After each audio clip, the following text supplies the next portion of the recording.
afternoon to all. I'm Vikram Grewal, AIR 51 in Civil Services Examination in 2018. I graduated in BA Honours History from St. Stephen's College, Delhi University, and I'm here to share my journey through the UPSC preparation with you all today. So I think my journey began with my army background. My father is in the army and we used to move a lot. तो एक जगह से दूसरी जगह काफ़ी जाना होता था, हर 2 साल पोस्टिंग आती थी. तो I had to give an entrance exam every time my school changed. So I've changed 9 schools till now and I had to give an entrance every time, and this basically what happened was it eradicated the fear of examination inside me. मुझे exam से बिल्कुल डर नहीं लगता था ये normal चीज़ है. और काफ़ी एंट्रेंसेस में मैं फ़ेल भी होता था, काफ़ी बड़े स्कूल्स के एंट्रेंस एग्ज़ाम मेरे से क्लियर नहीं होते थे, पर मेरे पेरेंट्स ने कभी ये नहीं बोला कि you are not good enough और समथिंग लाइक दैट. तो एग्ज़ाम्स चलता रहता था until my father got posted to Jammu. In 8th standard I gave this exam called NTSE, National Talent Search Examination. तो उसका सिलेबस मुझे बहुत इंटरेस्टिंग लगा क्योंकि सारे सब्जेक्ट्स थे एक तरह से, और वो I was lucky that in that duration the exam happened in 8th standard, otherwise 10th standard में होता है usually. तो उसका जो सिलेबस था उसमें सब कुछ था, SST, साइंस, मैथ्स, इंग्लिश वगैरह, कॉम्प्रिहेंशन एट्सेट्रा. तो मैं बिल्कुल बोर नहीं होता था उसकी प्रिपरेशन में. और it also help my maths a lot because my maths was really weak till 8th. तो मुझे एग्ज़ाम वही बार बार देने में मज़ा आने लगा उसकी प्रैक्टिस के टाइम. तो मुझे लगा कि और कौन सा ऐसा एग्ज़ाम होता है जिसमें मतलब सारे सब्जेक्ट्स आते हों, because I couldn't figure out my favourite subject till 10th standard.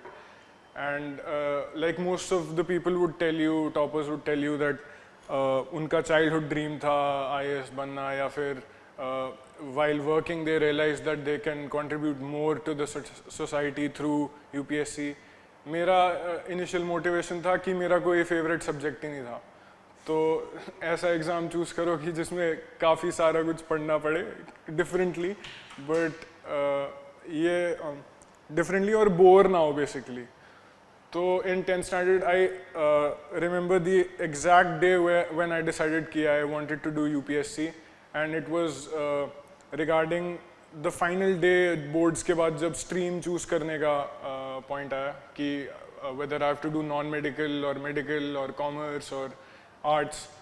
तो मैं कंफ्यूज हो गया क्योंकि मुझे सब में ही इंटरेस्ट था एक तरह से, और किसी में ज़्यादा इंटरेस्ट नहीं था, जो कि अनफॉर्चुनेटली और फॉर्चुनेटली पता नहीं इज़ नॉट सो गुड. कि अगर आप किसी चीज़ में बहुत ज़्यादा इंटरेस्टेड ना हो तो आप कोई चीज़ मास्टर नहीं कर सकते. Basically like jack of all trades master of none हो जाता है. तो in my school I was in KC Public School Jammu. They didn't have humanities, but I had some sort of interest in history. तो मैंने अपने options डाल दिए क्योंकि सारे फ्रेंड्स भी ले रहे थे, नॉन मेडिकल प्लस हिस्ट्री, जो किसी ने ऑप्ट नहीं किया. और 3 महीने तक मेरे पास कोई 5th सब्जेक्ट था नहीं, और प्रिंसिपल ने फिर मुझे बुलाया कि तुमने 5th सब्जेक्ट हिस्ट्री कैसे ले रखा है, ये तो हमारे स्कूल में है भी नहीं. तो फिर मैंने बताया sir I have certain interest in physics, chemistry, math, क्योंकि NTSC की वजह से, पर history is something I like reading and it gives me a sort of a break. तो फिर उन्होंने बोला नहीं तुम नहीं ले सकते, तुम C++ ही लो और 2 साल बाद बाकी तुम्हें जब हिस्ट्री करना हो तब कर लेना. तो in 11th 12th I did PCM and history, और at the back of my mind I thought कि सब कुछ काम में आ रहा है क्योंकि everything is basically a part of civil services examination, because the syllabus is so huge that anything under the sun is basically part of the syllabus. So un 2 saal my father told me that start collecting books, start collecting NCERTs, don't read them, don't touch them, don't open them, just start buying them and keeping it in your drawer. तो मैंने NCERTs लेनी शुरू कर दी जो मैं पढ़ता भी नहीं था उनकी भी, जैसे 11th 12th में ज्योग्राफी, हिस्ट्री, साइकोलॉजी, सोशियोलॉजी, जो मेरे पास था भी नहीं सब्जेक्ट, पर मैं उसकी किताबें खरीद के रख लेता था साइड में. और when after 12th I scored really well in boards, तो I got into Delhi university at saint Stephen's college. I got in for physics as well as history. तो मैंने फिजिक्स में पहले एडमिशन लिया क्योंकि पहले उसकी कट ऑफ लिस्ट आ गई थी, एंड आई थॉट कि कोई भी सब्जेक्ट हो UPSC की कोचिंग तो हो सकती है. ऑप्शनल मैं फिज़िक्स मिला तो फिज़िक्स रख लूँगा, हिस्ट्री मिला तो हिस्ट्री रख लूँगा. तो I got history and then I check the previous year question papers and the syllabus of UPSC की ज़्यादा हेल्प कौन करेगा, फिज़िक्स या फिर हिस्ट्री. सो आई रियलाइज की history like can do wonders for me, क्योंकि जीएस भी cover हो जाएगा, एसए भी कवर हो जाएगा, ऑप्शनल भी कवर हो जाएगा, तो हिस्ट्री ले लेता हूँ. तो 3 years I was one of the very few people who had changed his stream from science to humanities, and everyone's really angry at home or like in social circles कि ये तो इंजीनियर बनना चाहिए था इसको, ये BA ग्रेजुएट बन के क्या करेगा. तो but me and my parents we had this single minded aim कि UPSC तो देना है कॉलेज के बाद, ग्रेजुएशन के बाद. तो 3 साल I had this comforting feeling in college ki I had to learn things that I won't get the opportunity to learn after college. So I started dabbling with theater, creative writing, filmmaking, quizzing. तो ये सब मुझे बहुत interesting लगा. 3 साल बहुत सीखने को मिला. I was never a executive member or any office holder in college because काफ़ी societies थी और मैं किसी में ज़्यादा एक्टिव नहीं था, लेकिन हर किसी में थोड़ा थोड़ा एक्टिव था कि कहीं से भी कुछ भी सीखने को मिले तो just gain knowledge and it might be applied later in life somewhere. तो 3 साल यूपीएससी के बारे में सोचा भी नहीं और इन चीज़ों में ज़्यादा इंटरेस्ट लेने लगा. जैसे I directed lot of short films and wrote a couple of plays, went like travelled a lot. Travel is my number 1 hobby and I absolutely love traveling across historically and culturally important places. I like trekking. तो ये सब मैंने 3 साल college में किया. That somewhere at the back of my mind मुझे पता था कि 2 साल तो पढ़ाई को देने ही पड़ेंगे जब ये सब कुछ नहीं हो पाएगा. तो after graduation I dropped 1 year और consciously कि अब तैयारी करनी है. I sort of relinquished my cell phone. मेरे पास फ़ोन नहीं था 2 साल प्रिपरेशन और एग्ज़ाम के टाइम, और सोशल मीडिया पे मैं नहीं था, कहीं पे भी मैं था नहीं.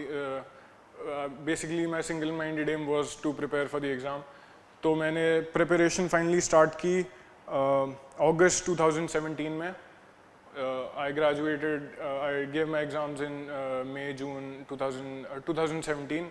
अगस्त 2017 में मैंने स्टार्ट किया. And I started with NCERTs जो इतने साल से इकट्ठे हो चुकी थी, उनको मैंने अब पढ़ना शुरू किया.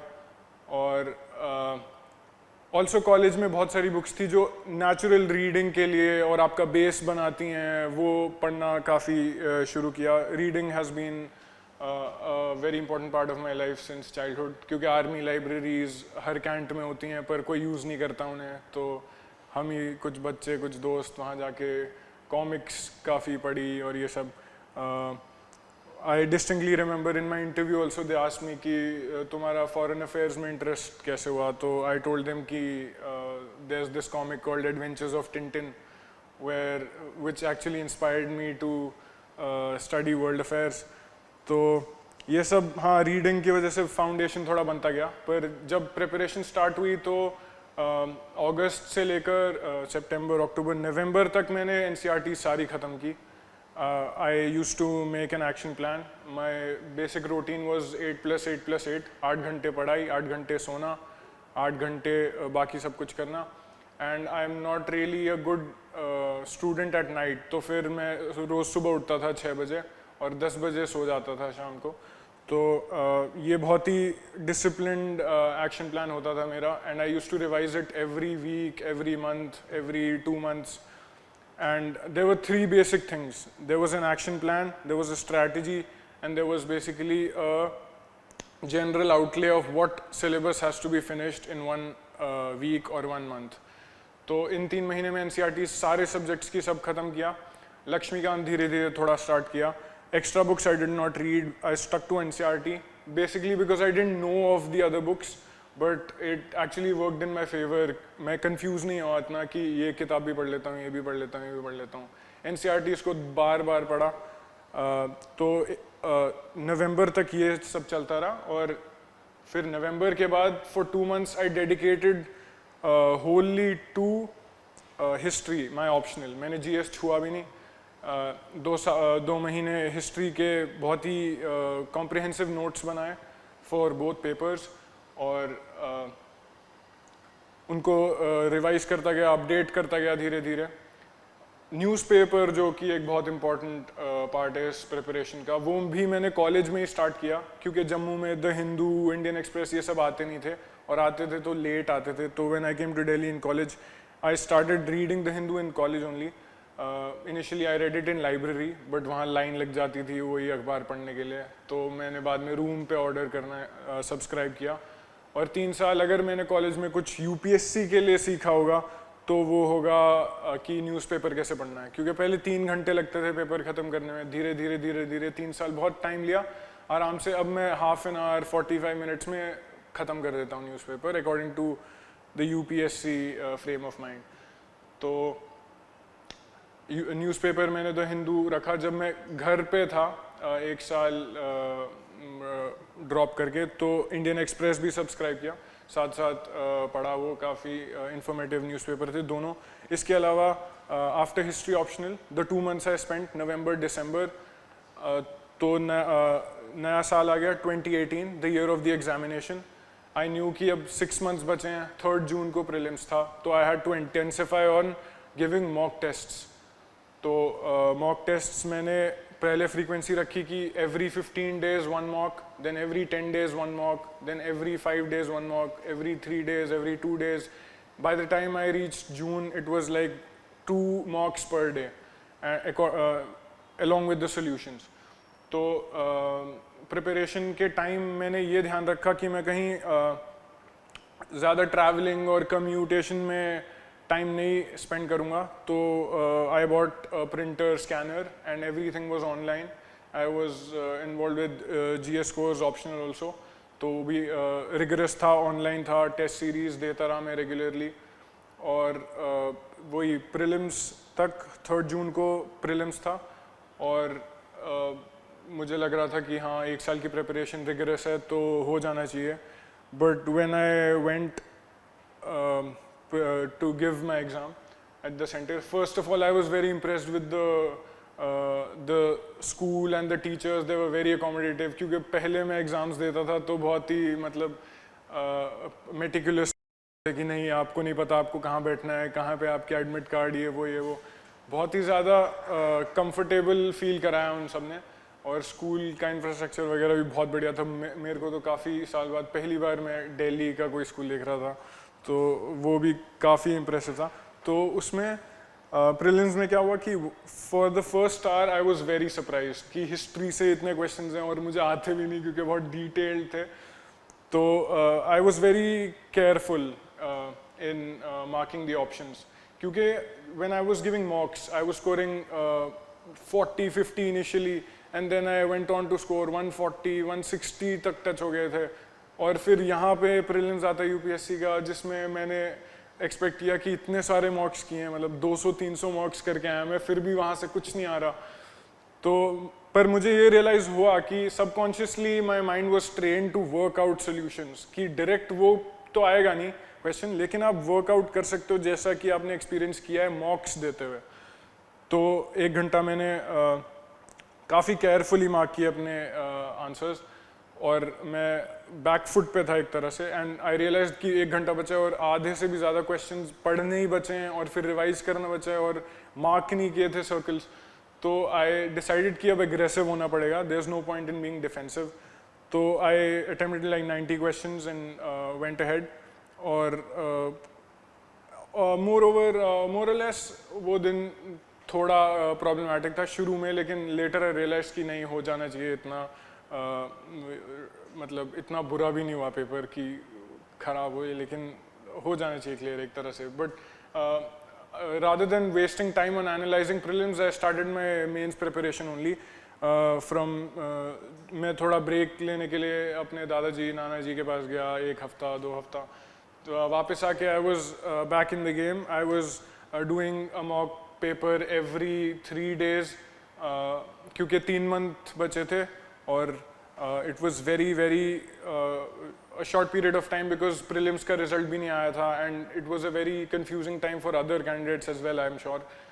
तो I focused on these things only, mock paper कैसे देना है, because my handwriting is really bad and I'm a very slow writer. तो जहाँ 200 words का question लिखना होता था, I could only complete 120 words or 140 words. So I realized कि I could use flow charts and diagrams to save time and to look like the answer can be beefed up using these tricks and वो ज़्यादा presentable लगता. तो my only coach for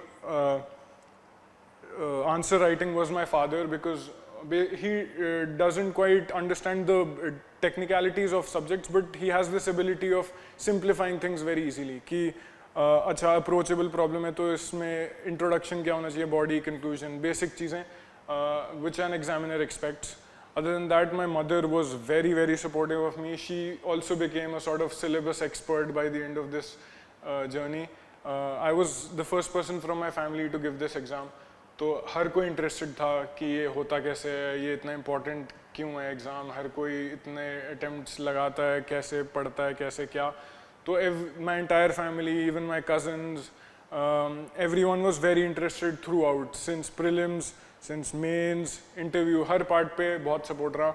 and my younger sister was actually my stress buster with her impeccable sense of humor throughout, and she just gave her 10 boards. So it was an exam time for her as well and for me as well. तो काफ़ी tense situation में भी बहुत light mood रहा घर पे भी. And after mains, so I practiced like 50 mock tests for mains within 3 months. So I was quite confident that I could present my knowledge in the required manner. And I went ahead, September आ गया था. Also I named my phases like this. For example, June में prelims था तो मैंने notes जो बनाए थे उनको title दे दिया Operation Junoon. It's like a pun, Junoon. तो और also सितंबर और अक्टूबर में कंफ्यूजन था कि मेंस कब होएगा, क्योंकि यूपीएससी had initially said कि अक्टूबर में स्टार्ट होगा, but then they started with सितंबर. तो I also named it as project October revolution, because जो लेनिन का रेवोल्यूशन था पहले, which was actually according to the Russian calendar which is different from Gregorian calendar. तो उसमें भी ऐसी डेट्स की कंफ्यूजन रहती है और यूपीएससी ने भी ऐसी कंफ्यूजन दे दी थी. तो I named it operation project October Revolution. And even my interview was in February, तो वो भी famous है Red Revolution के, तो मैंने वो भी कर दिया कि Operation February Revolution. It was just also I had this conscious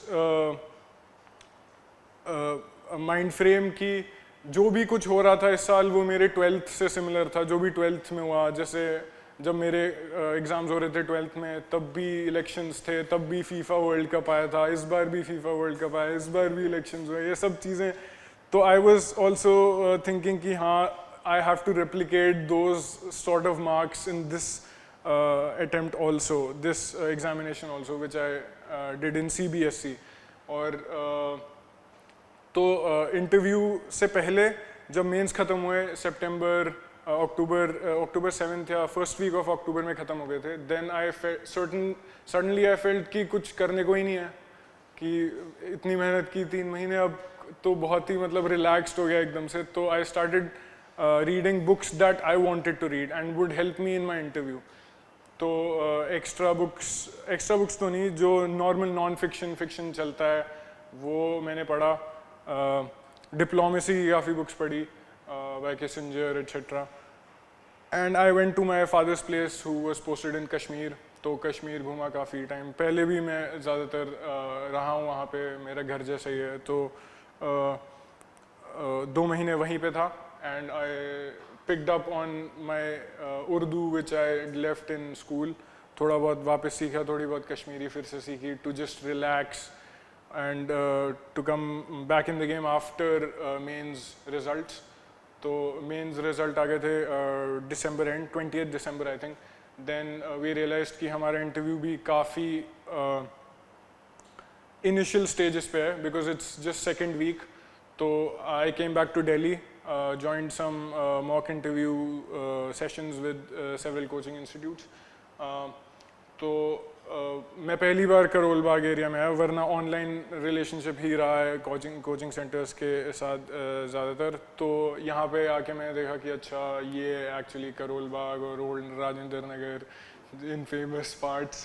तो यहाँ पे फिर मॉक इंटरव्यू में 6-7 मॉक्स दिए मैंने, और फिर मेरा फाइनल इंटरव्यू 19 Feb को था. तो I was the first candidate that day, and it was very interesting how they actually balance things between themselves. 5 people are there on one board, and one of them is very harsh, one of them is very sweet, the other 3 are quite cordial. So it's a balanced board usually, and I was damn impressed with UPSC and the whole process, how they do things. It's very planned and very meticulous. कि अब notification अभी है ऐसे. तो बहुत ही user friendly भी हो गया था कि अच्छा every paper work is not taken for granted. They respond to letters as well, and how their organisation is very structured. So it motivated me further कि इतना अच्छा इंस्टीट्यूशन है. Also while reading in Laxmikanth UPSC के बारे में, I also realised how they have maintained their standard since independence. They have been a constitutional body.